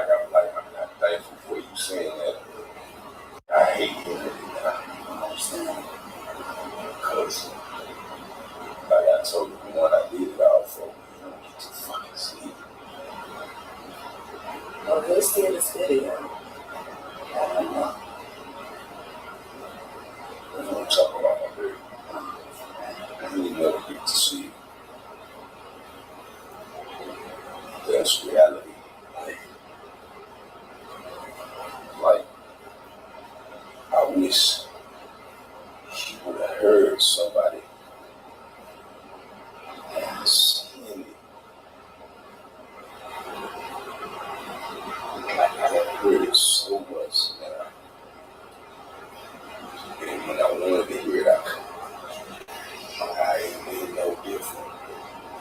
I ain't been no different. And then I just, oh no. Because that's all I saw. That's all that was example to me. It's those type of men. Yes, me, yes, no, me, no. So that's what I do. That's all When you are of the old creed, and there's not many like you. And I know that I feel like I found a lifelong friend in you. Yeah, But just to do the right thing. Yeah, that's a lot of people. Like you said, it's but it's really about people that's supposed to. You were the one I was really looking forward to speaking to. But you lost a child. And I've seen your videos. I told you. I watched them for 2 weeks before I decided to even reach out to you. And the videos touched my heart. I knew then I'm looking at a man that's in a lot of pain still. This happened in 2017. And I paid attention to what you were saying. So I was like, I didn't know if you even want to talk about it. But I just feel like if there's anything I can do, like bring attention to certain things, like some of this bull crap with Quanell or some of this other stuff that goes on, then I do it. Because it's the right thing to do. Like, I feel it's so beyond wrong. That's why I'm just like, what the hell is wrong with you, Quanell? Man, I'm glad my queens are still here. Man, I'm glad y'all are still here. Y'all can see through this. Yeah. So many of us cannot see through that shit. I know, and it's bothersome because I noticed that myself. And it's pain you can't get rid of it. Like I tell you, they're gonna come back. So all we do is learn to live with your family. That's it. And appreciate them way,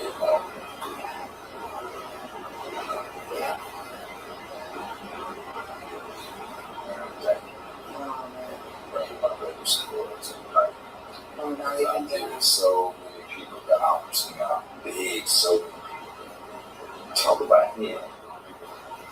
I mean, right here. Yeah. And you did. Thank you, sister. Much love, brother. I'm your brother. I'm your brother now. We're not done. There's still more that needs to be talked about. And I think, there'll be another trip.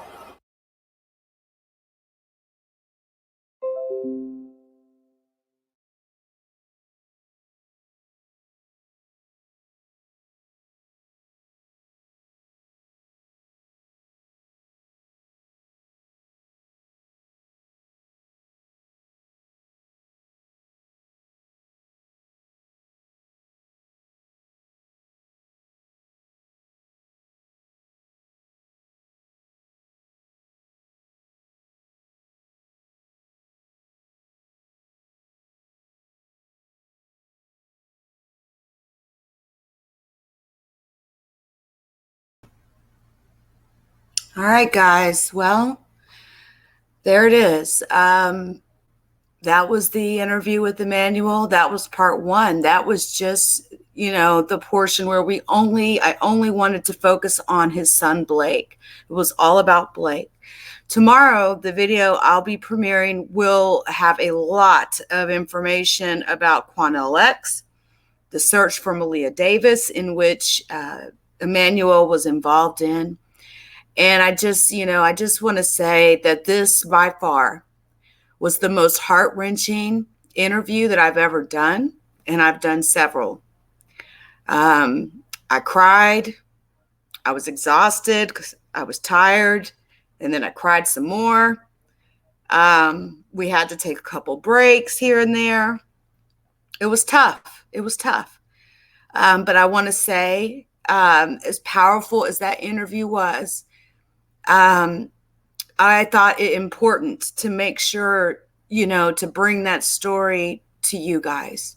And so please lift Emmanual Thomas up in your thoughts and your prayers. Please, take note of the trial that's coming up on September the 20th. And let's keep the story out there. Let's keep the story going. And to Brother Emmanuel, thank you for giving me the opportunity to sit down with you. And I look forward to seeing you again very soon. And we're going to have that barbecue we talked about. And so outside of that, everyone, I want all of you to please go out and go to Queen, Cash Me Out. I am Queen Supreme's channel. She's going to be speaking with Emmanuel, tonight. She always does those late night lives. Come, please listen to her. Come listen, subscribe. She's going to have Emmanuel on. And I thank Queen Supreme for all the support.